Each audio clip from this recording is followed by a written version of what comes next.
Welcome to Before the Blow Up. Hello, ladies and gentlemen. I am back. Welcome to the 2-year anniversary episode of Before the Blow Up. This is a podcast where I interview artists before they blow up. And I also talk about other things I like music related, my favorite artists, my up and coming favorite artists, people I think are going to blow up. And that's basically the premise of this show. And this is our 2-year anniversary episode. We've made it to 2 years. I've kept it going for this long. I'm so happy about it. I'm so excited you're here joining me.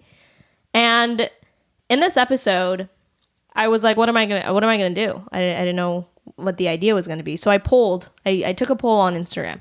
I asked, did you guys want a new interview?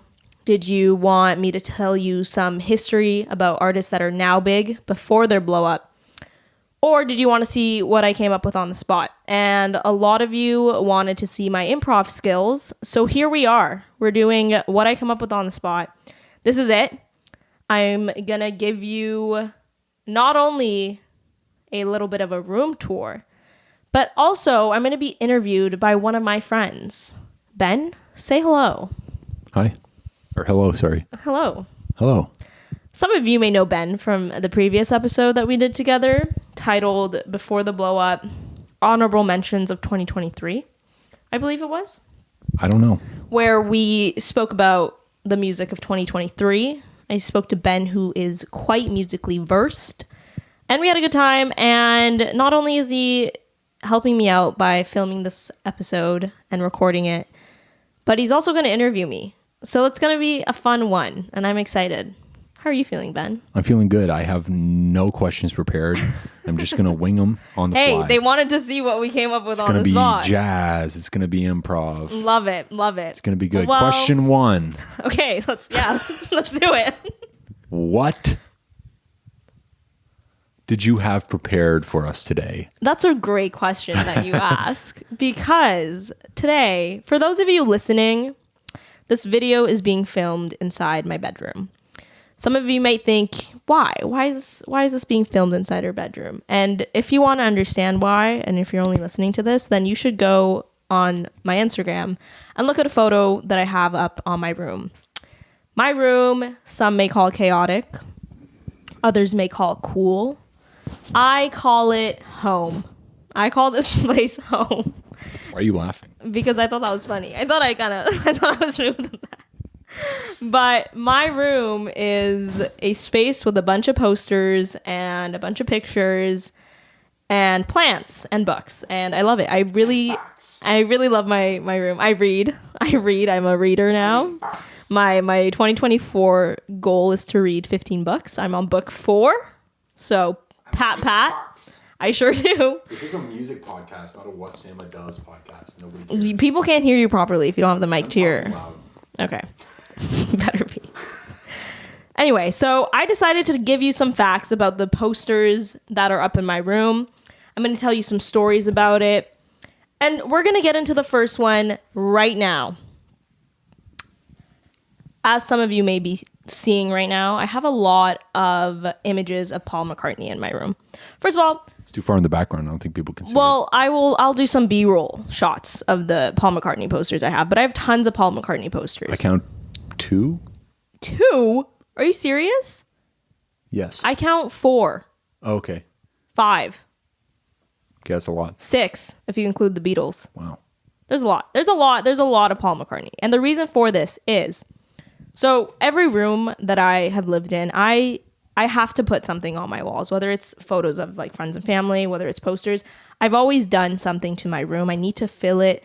It's almost like a representation of my brain, because I find it just shows how my mind works. But for this room, I moved in and I had no idea what I was going to do. I wanted to try something like new with the posters on the wall and everything. And so I went and visited a friend of mine in Kingston. And who? My friends Keon and Zoe. If you're listening, hey guys. And in Kingston, there's this poster shop that I always go to called Brian's. And it's a record and poster shop. He has a bunch of records, a bunch of posters, and a bunch of magazines. And and I was like, you know what? I'm going to get a bunch of magazines and I'm just going to try collaging. And so that's what I did. I came home after visiting Kingston. It was 11 p.m. and I got like a sudden burst of creativity, and I was up until 3 a.m. and this is this is the results of that night. And it's crazy. Dare I say I love it. Dare I say it looks pretty good. It looks pretty good. It does look pretty good. It looks. I feel like this could be on Pinterest. I think I should do that. I think I should put some photos of it up on Pinterest. It's very Pinterest friendly. It's pretty Pinteresty room. Anyway, so let's get into and one of the magazines that I got was a Paul McCartney magazine, and hence the tons of photos of Paul McCartney I have. And I with seeing him on my wall so often is how I got into Paul McCartney's music. And me and Ben talk about this in our previous episode. We kind of go into a Paul McCartney deep dive. But today I'm going to give you some fun facts about Paul McCartney, because I feel like we know his name, but we don't know, at least for me, I didn't know too much about him. First and foremost. Wait. Let's turn this into a drinking game. Okay. Okay. Drink every time you know one of the facts that Sama is saying. I like that a lot. That's a good one. Okay. Also, drink anytime I rudely interject with something that's not super helpful. Right. Okay. Or you like diss me in some way. Yeah. Okay. Drink anytime Sama mispronounces a word, including but not limited to the word libel.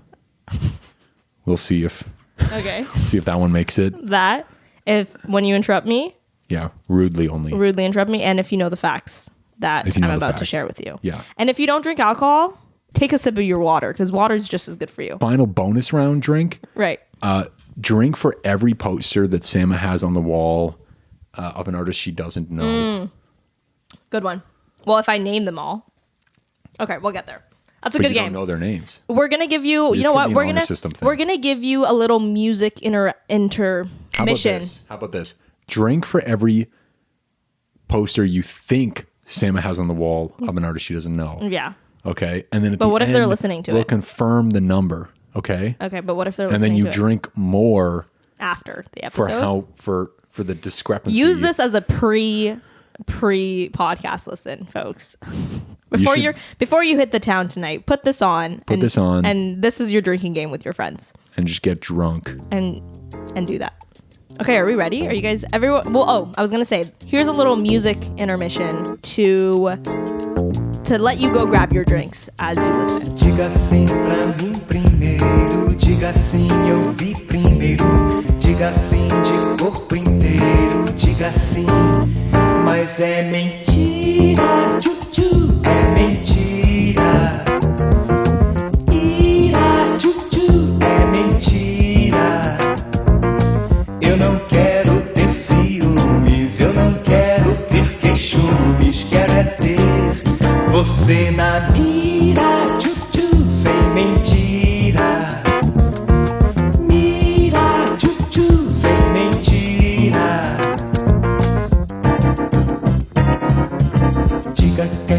Welcome back. I hope you have your handy dandy drink of choice. Water, pop, alcohol, whatever floats your boat. Let's get right into it. Sir Paul McCartney, before his blow up. First and foremost, Paul McCartney, I said sir intentionally because he is literally royalty. That's right. He was knighted by Queen Elizabeth II for his services to music, making him Sir Paul McCartney legally. So, fun fact number 1. Number 2. Drink. Yeah, I bet you didn't know that.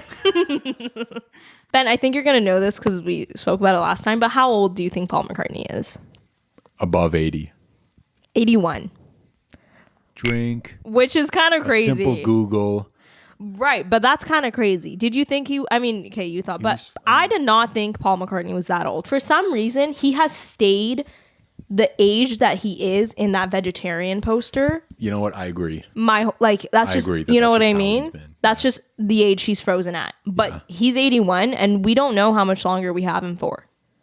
That's kind of dark. Fact number 3. McCartney met John Lennon in 1957 when he was just 15 years old. And they formed a band called The Quarrymen. Drink. No, you nailed that. Yeah. Okay. I think. I don't know. If I pronounce it wrong, you can drink to that. But it eventually evolved into the Beatles. Quald. I feel like they could drink for Quald. Yeah, Quald. My Jersey accent. Quald the Quarrymen. Yeah, so which eventually became the Beatles, That as might we be a know. drink. Eventually. And now they're the Beatles. Oh, no, yeah. So we know them as the Beatles. Big band. Changed the trajectory of the music history. Why are you laughing? That was... Changed trajectory. You know, for having a podcast, you would think I would enunciate more, you know? Next fact. There's a poster on my wall that says, "My name is Paul McCartney, and I'm a vegetarian." And I've looked at that poster for the past year and a half, 2 years, and I have wondered, is he actually a vegetarian? Or was that just kind of... Well, I was like, maybe he was just a vegetarian for that era. He made that poster, probably got good money for it. Is he actually a vegetarian? Like big veg. So I dug deep.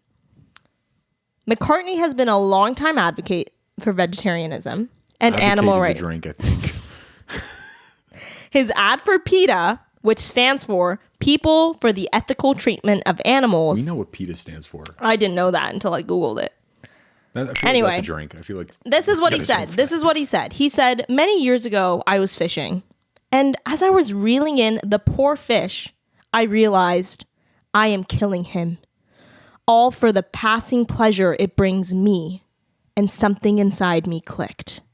I realized as I watched him fight for his breath that his life was as important to him as mine is to me. And it's so a fish, though. It's not the ad concludes, "I am Paul McCartney and I am a vegetarian."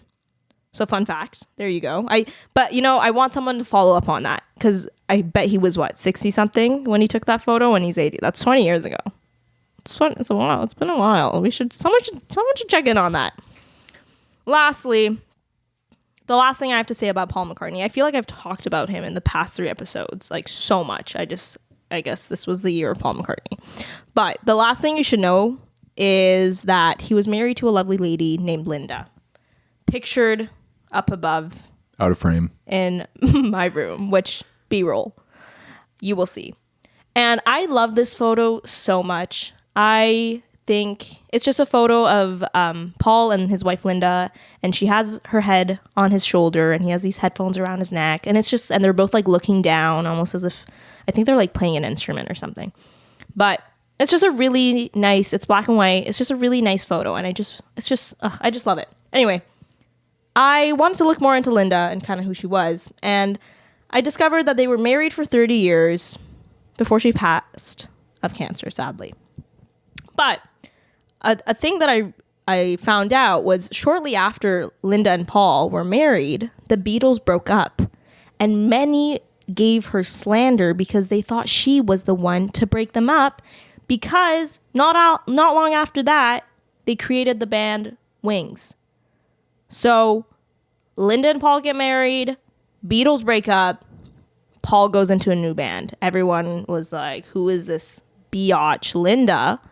What has she done biatch to our man, myth, legend, Paul, who, you know, is the Beatles, basically. One of the leads. One of 4. One of 4 leads. Anyway, I just thought we should talk about that. And so that is my conclusion on Paul McCartney. Now we're going to take a short break for Ben to ask me an interview question. Okay, Sama, what is your opinion on the issue that follows? So listen closely to what I'm about to say. What is your favorite music?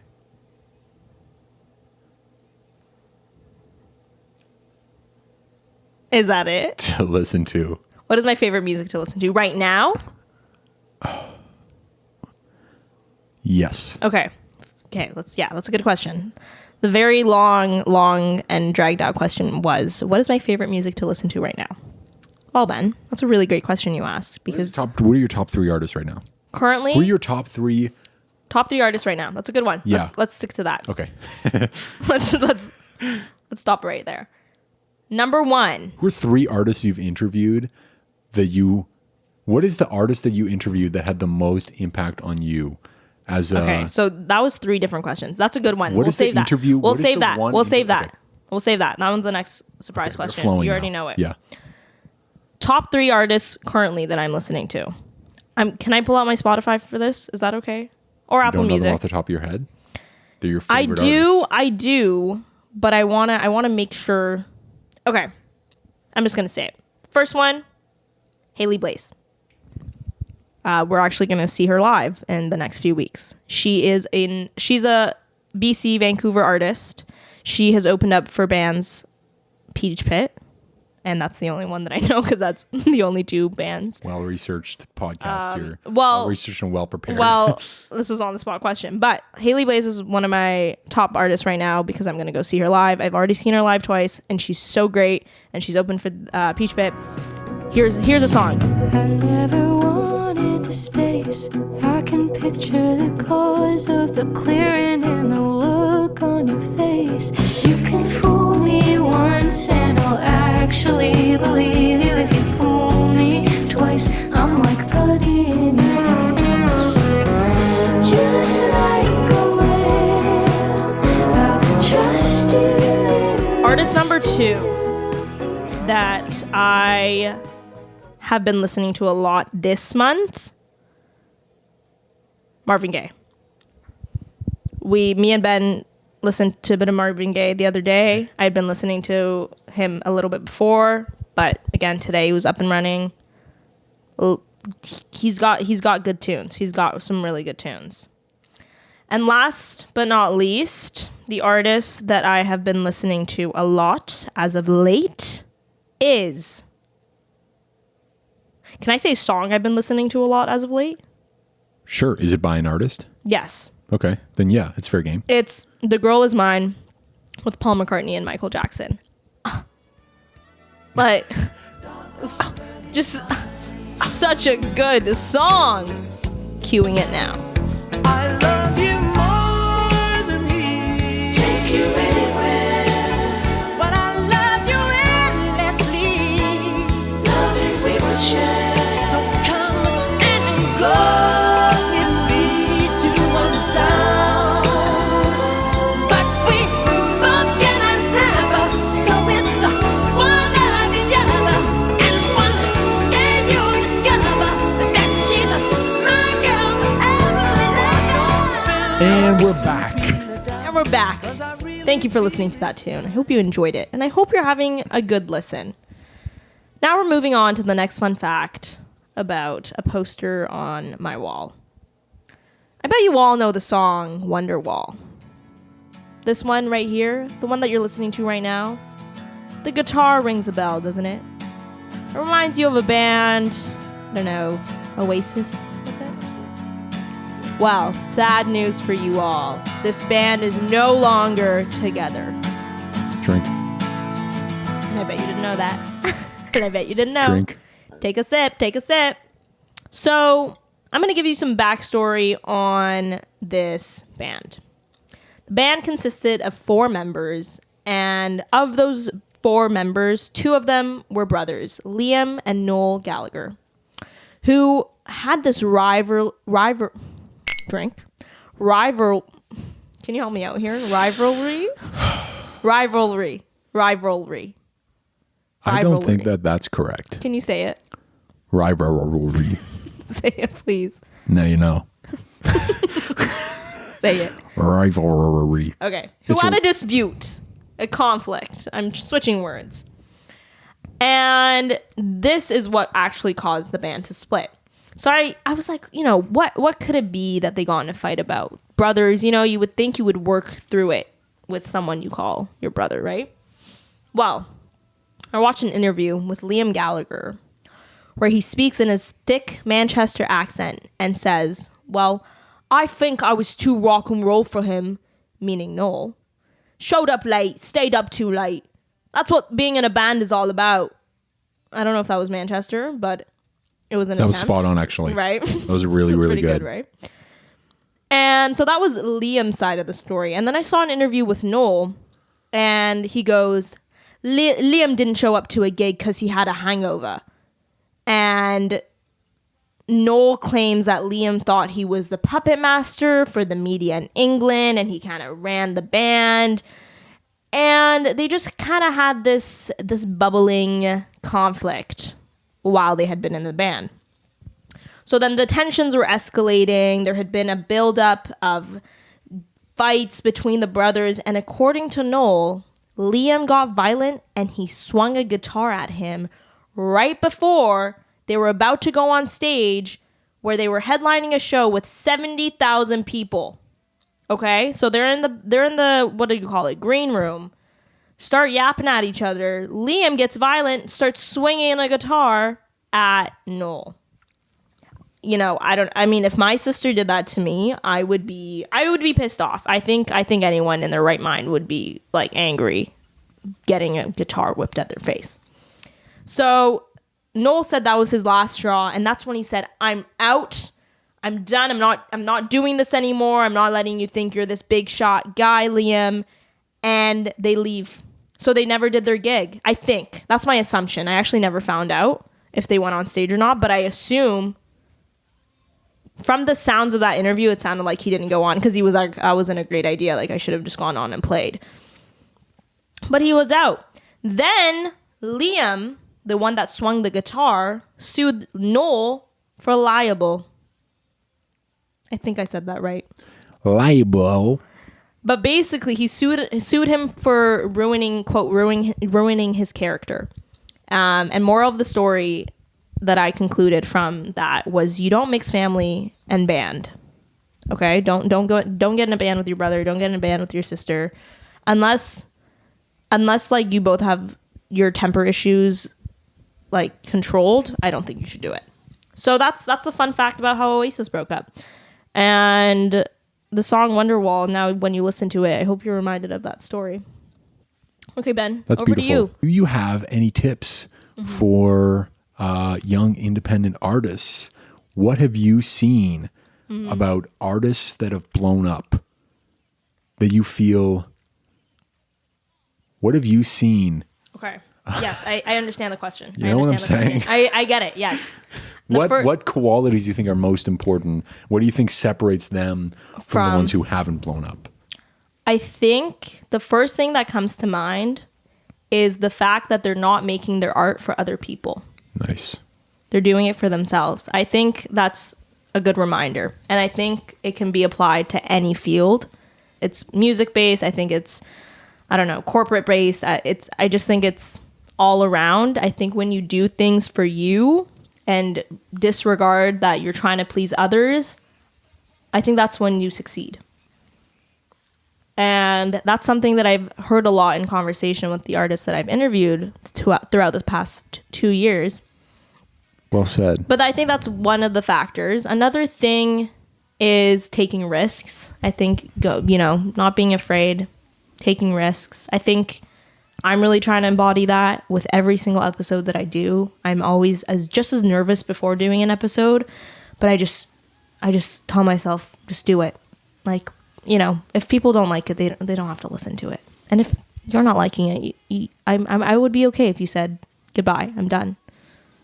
So that's another thing. Take risks, try new things, and do it for you. And don't people please. It's really hard. I think we're told to people please a lot of the times. So you have to unlearn that.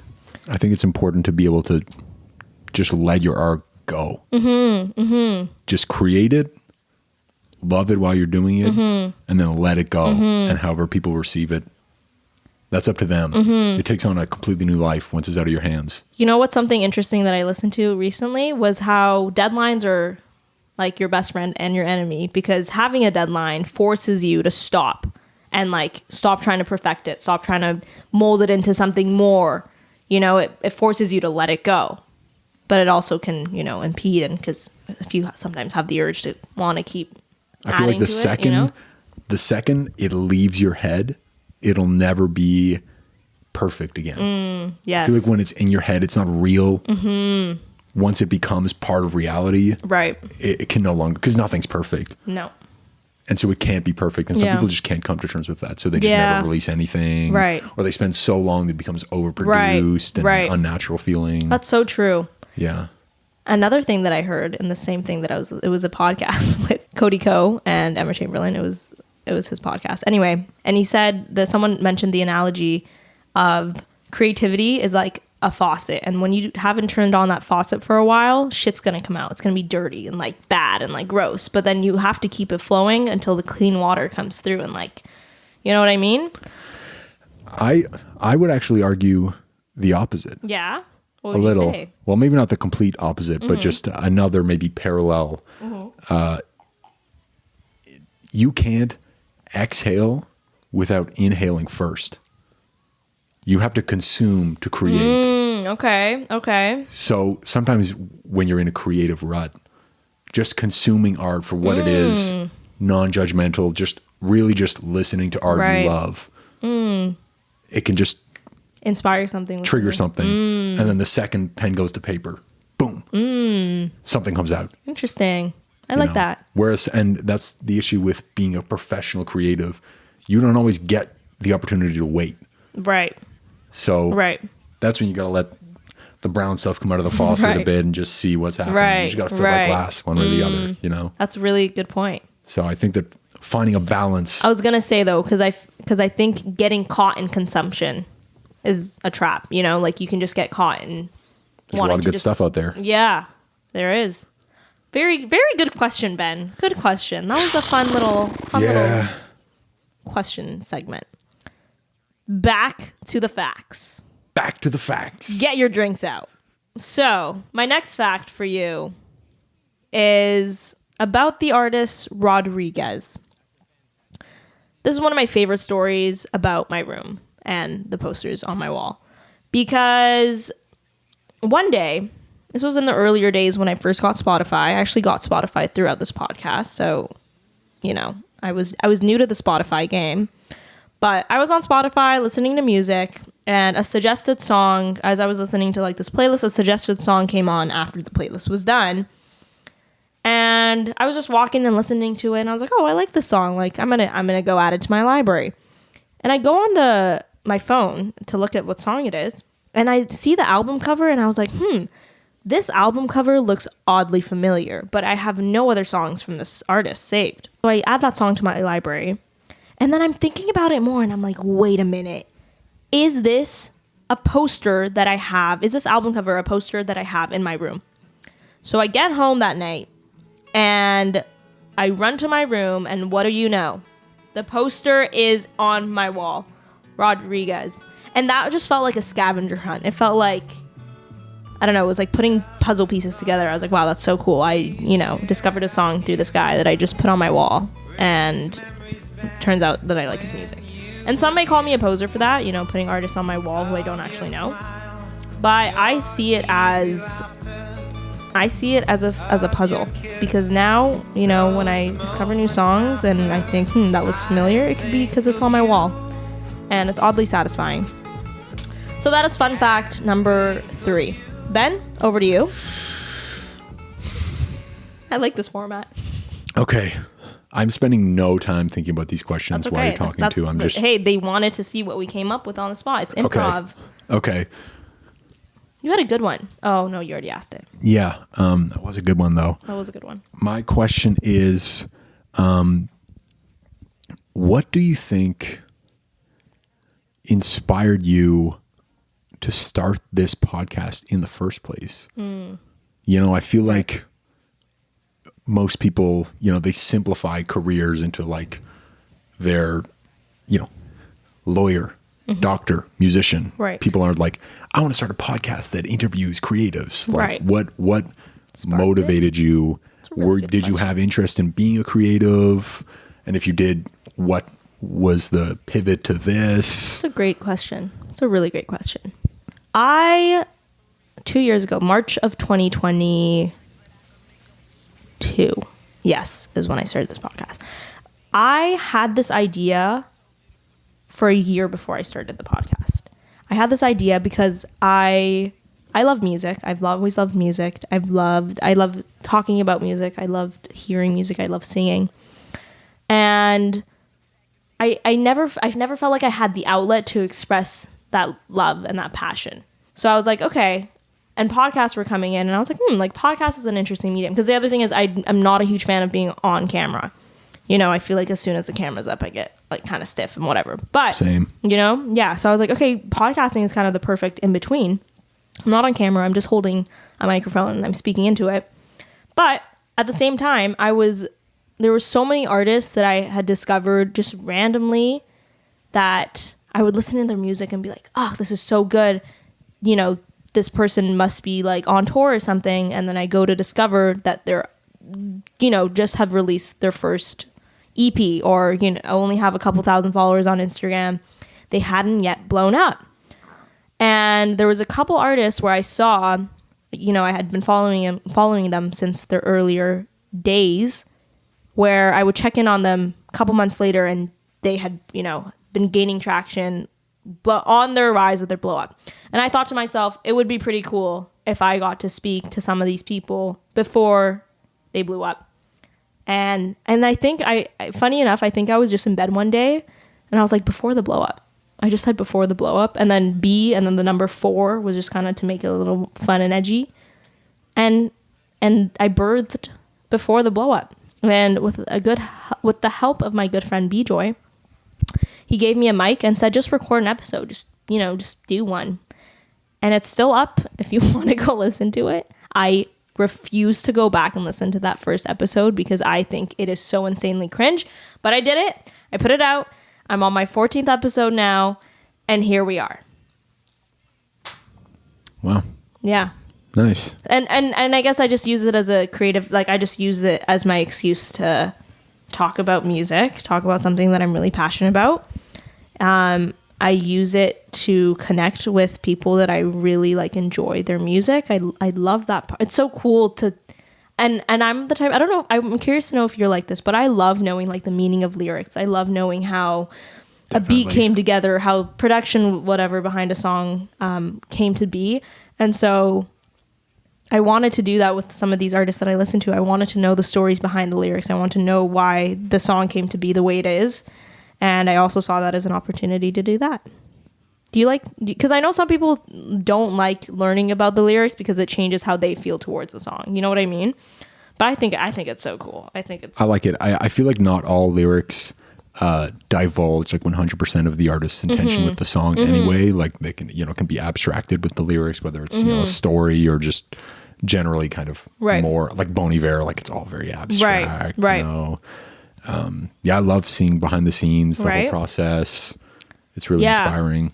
And a podcast that kind of actually like pushed me to also go for it was Dissect, which is a podcast where they break down albums and songs.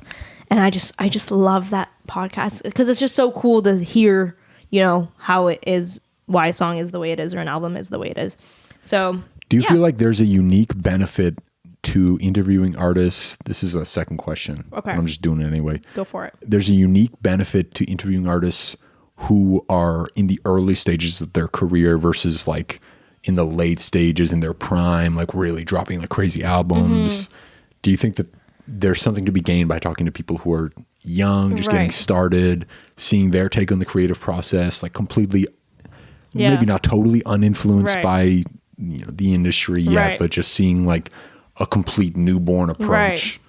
You know what like vision I have of this podcast is I'm excited for when the artists that I've interviewed blow up and people come and see this interview as like, oh, look at look at them talking before they blew up. Like I think that's really a cool part about it is that these conversations are happening as they're like putting in the hours or putting in the work and they're reaching for that thing or success that they envision themselves.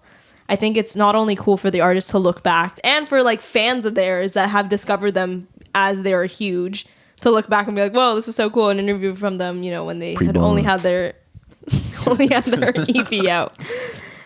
So that's the answer to your question. Nice, good answer. Yeah. Okay, ready for the next fun fact? Yeah. Speaking of like artists that I want to interview. Yeah.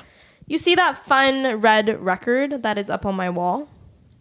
Well, that is a record from the band Petite League, who is I would say one of like 5 artists that I was like, I want to interview these guys when I, start my podcast, because I love their music so much. And here's a snippet of a song.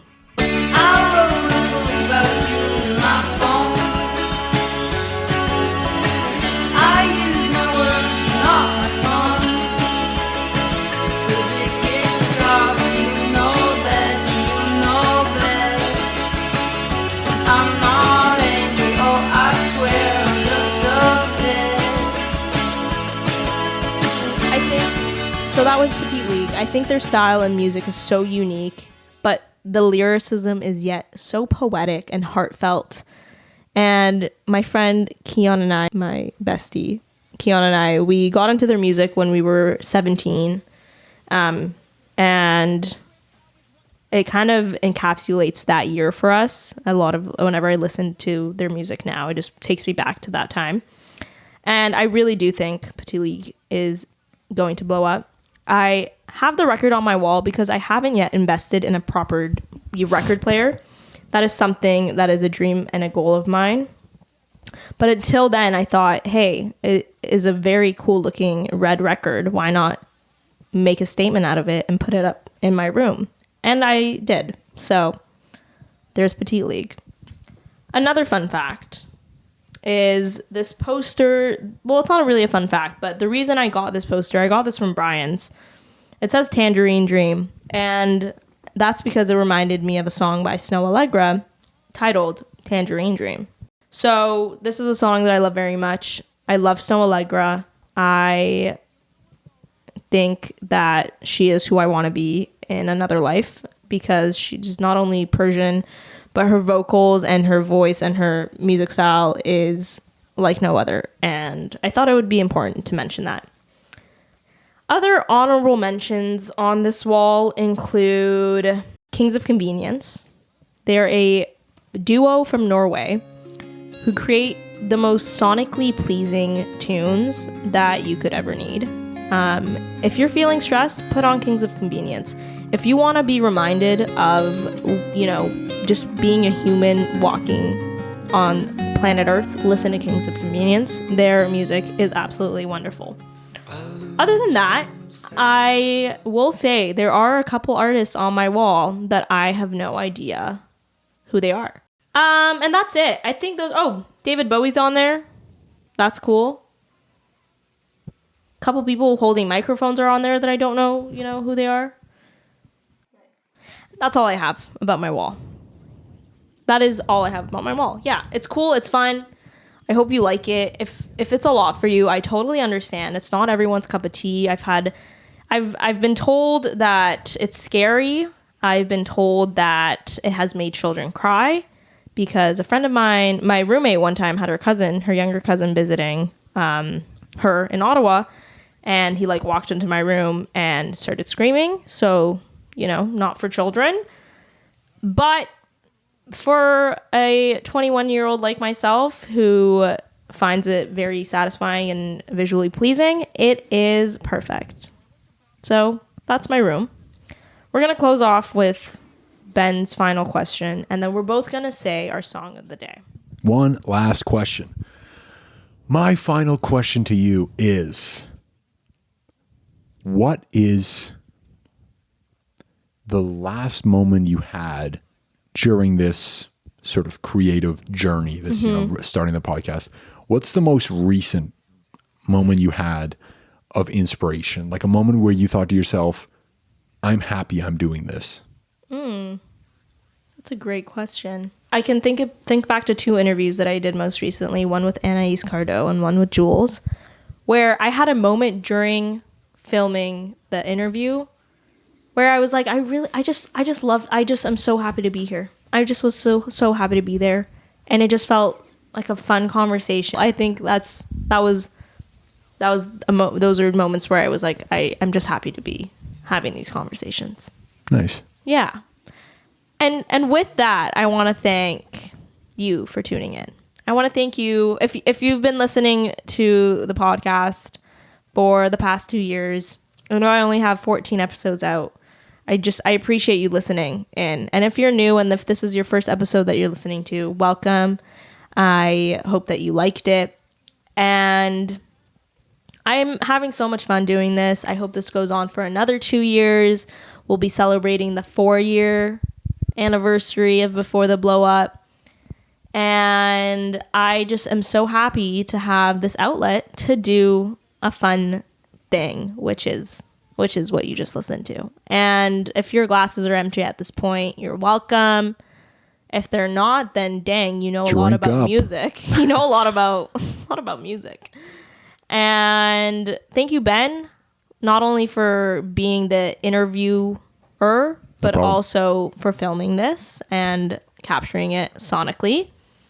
And I'm excited for the interviews that are to come this year. I won't be living in this room much longer, so it's also a perfect opportunity for me to capture the space that I've been living in the past 2 years before I leave it and have to take it down. And with that, we're going to say our song of the days. Ben, what is your song of the day? My song of the day is A Nightingale Sang in Berkeley Square, performed by, I'm not sure if I'm pronouncing this right, Stefan Grappelli.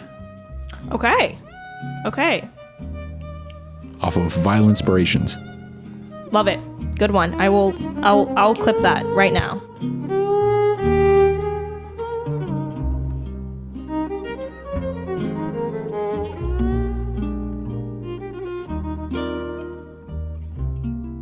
My song of the day is a tune by Marvin Gaye titled Where Are We Going?